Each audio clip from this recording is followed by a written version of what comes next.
आज हम पढ़ेंगे छठी क्लास की एनसीईआरटी हिस्ट्री के अध्याय 5 को। राज्य, राजा और एक प्राचीन गणराज्य। चुनाव का दिन। जब शंकरन उठा तो उसने देखा कि उसके नाना नानी वोट डालने जा रहे थे। दरअसल वे चुनाव केंद्र पर सबसे पहले पहुंचना चाहते थे। शंकरन जानना चाहता था कि आखिर वे इतने उत्साहित क्यों थे। उसके नाना जी ने उसे जल्दी में समझाने की कोशिश की और कहा, आज हम अपने शासकों का चुनाव करने जा रहे हैं। कुछ लोग शासक कैसे बने? लगभग 50 वर्षों से हम अपने शासकों का चुनाव मतदान के जरिए करते आ रहे हैं। लेकिन बहुत पहले लोग शासक कैसे बनते थे? हमने अध्याय 4 में यह पढ़ा है कि कुछ राजा संभवतः जन यानी लोगों द्वारा चुने जाते थे। परंतु करीब 3000 साल पहले राजा बनने की इस प्रक्रिया में कुछ परिवर्तन दिखाई दिए। कुछ लोग बड़े बड़े यज्ञों को आयोजित कर राजा के रूप में प्रतिष्ठित हो गए। अश्वमेध यज्ञ एक ऐसा ही आयोजन था। इसमें एक घोड़े को राजा के लोगों की देखरेख में स्वतंत्र विचरण के लिए छोड़ दिया जाता था। इस घोड़े को किसी दूसरे राजा ने रोका तो उसे वहां अश्वमेध यज्ञ करने वाले राजा से लड़ाई करनी पड़ती थी। अगर उन्होंने घोड़े को जाने दिया तो इसका मतलब यह होता था कि अश्वमेध यज्ञ करने वाला राजा उनसे ज्यादा शक्तिशाली था। इसके बाद इन राजाओं को यज्ञ में आमंत्रित किया जाता था। यह यज्ञ विशिष्ट पुरोहितों द्वारा संपन्न किया जाता था। इसके लिए उन्हें उपहारों से सम्मानित किया जाता था। अश्वमेध यज्ञ करने वाले राजा बहुत शक्तिशाली माना जाता था। यज्ञ में आमंत्रित सभी राजा उसके लिए उपहार लाते थे। इन सभी आयोजनों में राजा का मुख्य स्थान होता था। उसे राज सिंहासन पर बाघ की खाल के एक विशेष आसन पर बैठाया जाता था। युद्ध क्षेत्र में राजा का सारथी ही उसका सहचर होता था। यज्ञ के अवसर पर वह राजा की विजयों तथा अन्य गुणों का गान करता था। राजा के सगे संबंधी, खासकर उसकी रानियों तथा पुत्रों को भी कई छोटे छोटे अनुष्ठान करने होते थे। अन्य सारे आमंत्रित राजाओं का काम सिर्फ बैठकर यज्ञ की पूरी प्रक्रिया को देखना भर था। राजा के ऊपर पुरोहित पवित्र जल के छिड़काव के साथ साथ अन्य कई अनुष्ठान करता था। विष अथवा पैसे जैसे सामान्य लोग उपहार लाते थे, उन्हें पुरोहित शूद्र मानते थे। उन्हें कई अनुष्ठानों में शामिल नहीं किया जाता था। इस यज्ञ में उपस्थित होने वालों की एक सूची बनाओ। पैसे के आधार पर वहाँ कौन कौन से वर्ग शामिल थे। वर्ण। इस समय उत्तर भारत में, खासकर गंगा यमुना क्षेत्र में कई ग्रंथ रचे गए। ऋग्वेद के बाद रचे होने के कारण ये उत्तर वैदिक ग्रंथ कहे जाते हैं। इनके अंतर्गत सामवेद, यजुर्वेद, अथर्ववेद तथा अन्य ग्रंथ शामिल हैं। मतलब कि ऋग्वेद का जो वो हुआ है वो वैदिक काल में हुआ है, जो उत्तर वैदिक काल में हुआ है, सामवेद, अथर्ववेद और यजुर्वेद का। पुरोहित द्वारा रचित इन ग्रंथों में विभिन्न प्रकार के अनुष्ठान और उनके संपादन की विधियां बताई गई। इनमें सामाजिक नियमों के बारे में भी बताया गया है। उस समय समाज में कई समूह थे, जिनमें पुरोहित, योद्धा, कृषक, पशुपालक, व्यापारी, शिल्पकार, श्रमिक, मछली पकड़ने वाले तथा जंगल में रहने वाले लोग शामिल थे। जहाँ कुछ पुरोहित तथा योद्धा वैभवशाली थे, वहीं कुछ कृषक और व्यापारी भी धनवान थे। दूसरी ओर पशुपालक, शिल्पकार, श्रमिक, मछली पकड़ने वाले, शिकारी तथा भोजन संग्राहक निर्धन थे। पुरोहितों ने लोगों को 4 वर्गों में विभाजित किया, जिन्हें वर्ण कहते हैं। उनके अनुसार प्रत्येक वर्ण के अलग अलग कार्य निर्धारित थे। पहला वर्ण ब्राह्मणों का था। उनका काम वेदों का अध्ययन, अध्यापन और यज्ञ करना था, जिनके लिए उन्हें उपहार मिलता था। दूसरा स्थान शासकों का था, जिन्हें क्षत्रिय कहा जाता था। उनका काम युद्ध करना और लोगों की रक्षा करना था। तीसरे स्थान पर वैश्य या वैश्य थे। उनमें कृषक, पशुपालक और व्यापारी आते थे। क्षत्रिय और वैश्य दोनों को ही यज्ञ करने का अधिकार प्राप्त था। वर्णों में अंतिम स्थान शूद्रों का था। उनका काम अन्य तीनों वर्णों की सेवा करना था। उन्हें कोई अनुष्ठान करने का अधिकार नहीं था। प्राय औरतों को भी शूद्रों के समान माना गया। महिलाओं तथा शूद्रों को वेदों के अध्ययन का अधिकार नहीं था। पुरोहितों के अनुसार सभी वर्णों का निर्धारण जन्म के आधार पर होता था। उदाहरण के तौर पर ब्राह्मण माता पिता की संतान ब्राह्मण ही होती थी। ये सब उत्तर वैदिक काल में हो रहा है। बाद में कुछ लोगों को अछूत माना गया। अछूत वर्गों में कुछ शिल्पकार, शिकारी तथा भोजन संग्राहक शामिल थे। साथ ही इनमें वे लोग भी आते थे जो शव को दफनाने या जलाने का काम करते थे। इन लोगों से संपर्क अपवित्र माना जाता था। कई लोगों ने ब्राह्मणों द्वारा बनाई हुई इस वर्ण व्यवस्था को स्वीकार नहीं किया। कुछ राजा स्वयं को पुरोहित से श्रेष्ठ मानते थे। कुछ लोग जन्म के आधार पर वर्ण निर्धारण सही नहीं मानते थे। इसके अतिरिक्त कुछ लोग व्यवसाय के आधार पर लोगों के बीच भेदभाव उचित नहीं समझते थे, जबकि कुछ लोग चाहते थे कि अनुष्ठान संपन्न करने का अधिकार सबका हो। कई लोगों ने छुआछूत की आलोचना की। इस उपमहाद्वीप के पूर्वोत्तर क्षेत्र जैसे कई इलाकों में सामाजिक आर्थिक असमानता बहुत कम थी। यहाँ पुरोहितों का प्रभाव भी बहुत सीमित था। लोगों ने वर्ण व्यवस्था का विरोध क्यों किया? ठीक है। विचित्रित धूसर पात्र। इस तरह के पात्रों में ज्यादातर थालियाँ और कटोरियाँ ही मिली हैं। ये पात्र बहुत ही पतली सतह के सुंदर और चिकने हैं। शायद इनका प्रयोग खास मौके पर महत्वपूर्ण लोगों को भोजन परोसने के लिए किया जाता था। जनपद क्या है? महायज्ञ को कराने वाले राजा अब जन के राजा न होकर जनपदों के राजा माने जाने लगे। जनपद का शाब्दिक अर्थ जन के बसने की जगह होता है। कुछ महत्वपूर्ण जनपद मानचित्र 4 में दिखाए गए हैं, जो पृष्ठ 49 पे है। पुरातत्वविदों ने इन जनपदों की कई बस्तियों की खुदाई की है। दिल्ली में पुराना किला, उत्तर प्रदेश में मेरठ के पास हस्तिनापुर और एटा के पास अतरंजी खेड़ा इसमें प्रमुख हैं। खुदाई से पता चला है कि लोग झोपड़ियों में रहते थे और मवेशियों तथा अन्य जानवरों को पालते थे। वे चावल, गेहूं, धान, जौ, दालें, गन्ना, तिल तथा सरसों जैसी फसलें उगाते थे। क्या इस सूची में तुम्हें ऐसी फसल का नाम मिला जिनका उल्लेख अध्याय 3 में नहीं है? गन्ना का नहीं है शायद, धान का तो था।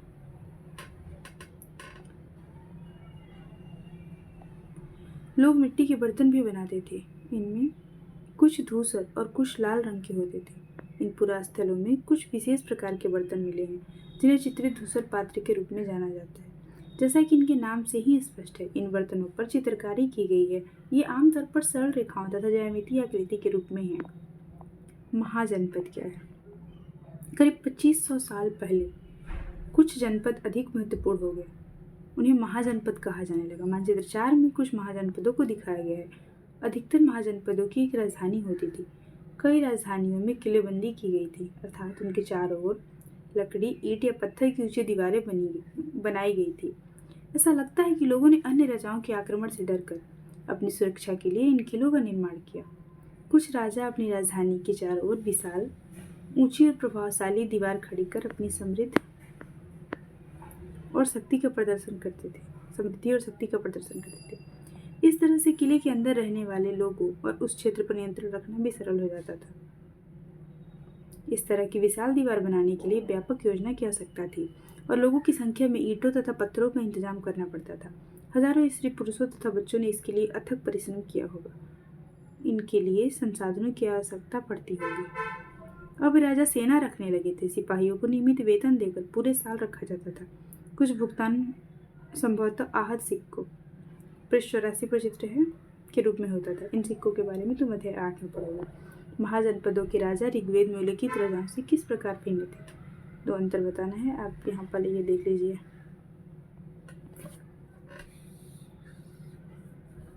मानचित्र 4 में ये महत्वपूर्ण जनपद और महाजनपद है। यहाँ से जहाँ काबुल नदी आ रही है, इधर गंधार है। गंधार की राजधानी थी तक्षशिला। ये कुरु, हस्तिनापुर, पंचाल, वैशाली, राजगीर। मगध की राजधानी थी राजगिरी। ये उज्जैन, अवंती,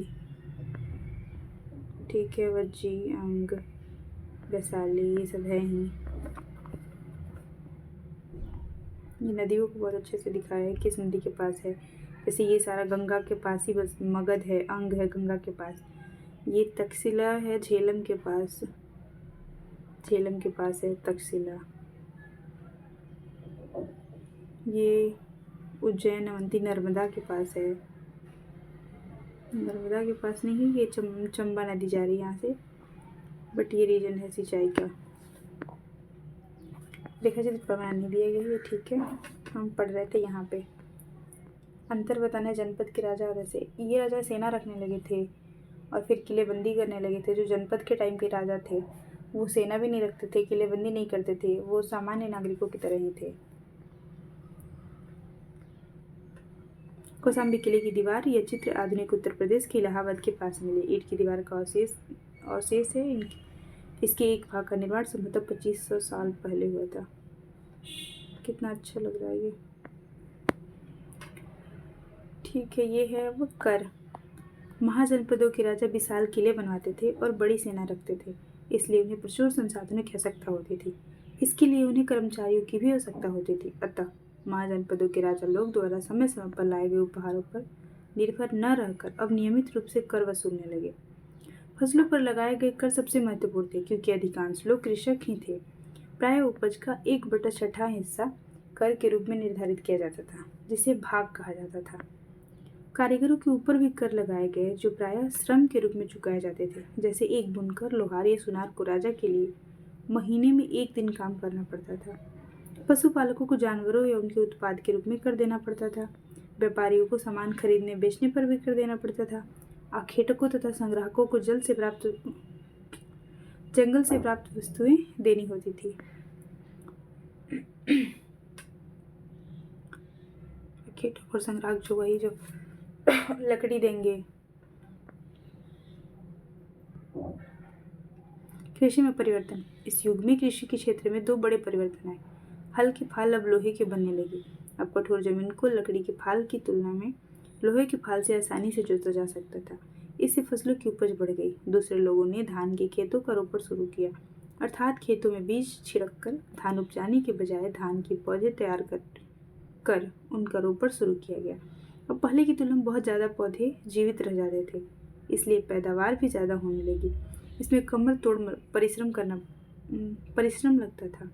ये काम ज़्यादातर दास दासी तथा भूमिहीन खेतिहर मजदूर कमकार करते थे। क्या तुम बता सकते हो कि राजा इन परिवर्तनों को प्रोत्साहन क्यों देते होंगे? सूक्ष्म निरीक्षण क्या है? मगध। मानचित्र 4 में देखे थे हम लोग।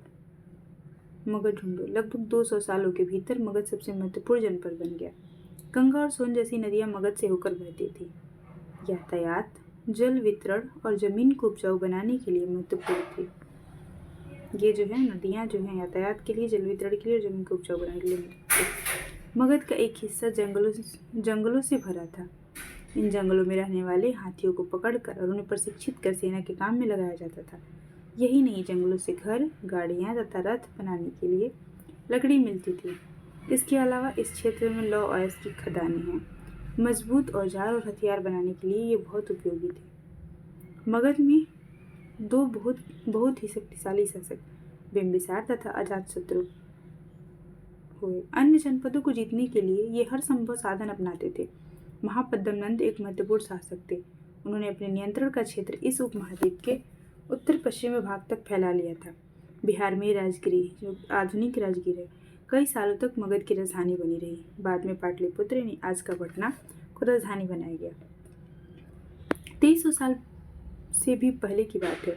मैसिडोनिया का राजा सिकंदर विश्व विजय करना चाहता था। पूरी तरह सफल न होने पर भी वह मिस्र और पश्चिमी एशिया के कुछ राज्यों को जीतता हुआ भारतीय उपमहाद्वीप में ब्यास नदी के किनारे तक पहुंच गया। जब उसने मगध की ओर कूच करना चाहा तो उसके सिपाहियों ने इनकार कर दिया। वे इस बात से भयभीत थे कि भारत के शासकों के पास पैदल, रथ और हाथियों की बहुत बड़ी सेना थी। इन सेना और ऋग्वेद में लिखी सेना के बीच में क्या अंतर दिखता है? ये तो मगध का हो गया। अब है वज्जी। जैसा कि तुमने ऊपर पढ़ा, मगध एक शक्तिशाली राज्य बन गया था। उसके नजदीक ही वज्जी राज्य था। उसकी राजधानी वैशाली बिहार थी। यहाँ एक अलग किस्म की शासन व्यवस्था थी, जिसे गढ़ या संघ कहते थे। गढ़ या संघ में कई शासक होते थे। कभी कभी लोग एक साथ शासन करते थे, जिसमें से प्रत्येक व्यक्ति राजा कहलाता था। ये सभी राजा विभिन्न अनुष्ठानों को एक साथ संपन्न करते थे। सभाओं में बैठकर ये बातचीत, बहस और वाद विवाद के जरिए तय करते थे कि क्या करना है और किस तरह करना है।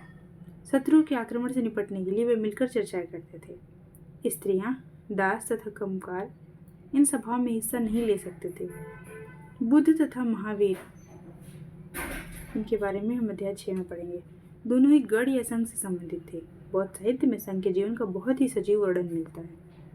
यहाँ देखिए गढ़ क्या है। गढ़ शब्द का प्रयोग कई सदस्यों वाले समूह के लिए किया जाता है। संघ अर्थात संगठन या सभा। वज्जी संघ का यह वर्णन दिग् निकाय से लिया गया है। दिग् निकाय एक प्रसिद्ध बौद्ध ग्रंथ है जिसमें बुद्ध के कई व्याख्यान दिए गए हैं। उन्हें करीब 2300 साल पहले लिखा गया था। अजातशत्रु और वज्जी संघ। अजातशत्रु वज्जी संघ पर आक्रमण करना चाहते थे। इन्होंने अपने मंत्री वस्कार को बुद्ध के पास सलाह के लिए भेजा। बुद्ध ने उनसे पूछा कि क्या वज्जी सभाएं नियमित रूप से होती हैं तथा उनमें सभी सदस्य उपस्थित होते हैं। जब उन्हें पता चला कि ऐसा होता है, उन्होंने कहा कि वज्जीवासी तब तक उन्नति करते रहेंगे जब तक वे पूर्ण और नियमित सभाएं करते रहेंगे, आपस में मिलजुल कर काम करते रहेंगे, पारंपरिक नियमों का पालन करते रहेंगे और बड़ों का सम्मान, समर्थन और उनकी बातों पर ध्यान देते रहेंगे। वज्जी महिलाओं के साथ जोर जबरदस्ती नहीं करेंगे, उन्हें बंधक नहीं बनाएंगे, शहरों तथा गांव में चैत्यों का रख रखाव करेंगे, विभिन्न मतावली संतों का सम्मान करेंगे, उनके आने या जाने पर कोई रोक नहीं लगाएंगे। वज्जी संघ अन्य महाजनपदों से कैसे भिन्न था? कम से कम 3 अंतर बताओ। ये कई शक्तिशाली राजा इन संघों को जीतना चाहते थे। इसके बावजूद उनका राज्य अब से लगभग 1500 साल पहले तक चलता रहा। उसके बाद गुप्त शासकों ने गढ़ और संघ पर विजय प्राप्त कर उन्हें अपने राज्य में शामिल कर लिया। इनके बारे में तुम अध्याय 10 में पढ़ोगे। अन्यत्र क्या है? अन्यत्र अपने एटलस में यूनान और एथेंस को ढूंढो। अन्यत्र अपने एटलस में यूनान और एथेंस को ढूंढो। लगभग 2500 साल पहले एथेंस के लोगों ने एक शासन व्यवस्था की स्थापना की जिसे प्रजातंत्र या गणतंत्र कहते हैं। यह व्यवस्था लगभग 200 साल तक चली। उसमें 30 साल से ऊपर के उन सभी पुरुषों को पूर्ण नागरिकता प्राप्त थी जो दास नहीं थे। वहाँ एक सभा थी जो महत्वपूर्ण विषयों पर निर्णय लेने के लिए साल भर में कम से कम 40 बार बुलाई जाती थी। इन सभा में सभी नागरिक भाग ले सकते थे। शासन के कई पदों पर नियुक्तियां लॉटरियों द्वारा की जाती थी। सभी नागरिकों को सेना और नौसेना में अपनी सेवाएं देनी होती थी। औरतों को नागरिक का दर्जा नहीं मिलता था। व्यापारियों तथा शिल्पकारों के रूप में एथेंस में रहने और काम करने वाले बहुत से विदेशियों को भी नागरिक अधिकार नहीं मिले थे। एथेंस में खदानों, खेतों, घरों और कार्यशालाओं में काम कर रहे दासों को भी नागरिक अधिकार नहीं मिले थे। क्या एथेंस में वास्तव में जनतंत्र था? नहीं, बिल्कुल नहीं। कल्पना करो। अब ये क्वेश्चन है। तिथियां क्या दिए हैं? नए शासक लगभग 3000 साल पहले, महाजनपद लगभग 3000 साल पहले, सिकंदर का आक्रमण, दिग् निकाय का लेखन है 2300 साल पहले, और गढ़ या संघ राज्यों का अंत जो है ये हुआ लगभग 1500 साल पहले। तो धन्यवाद। आप मेरे चैनल को जरूर सब्सक्राइब करें, वीडियो को लाइक करें और thank you. Bye bye. Keep watching.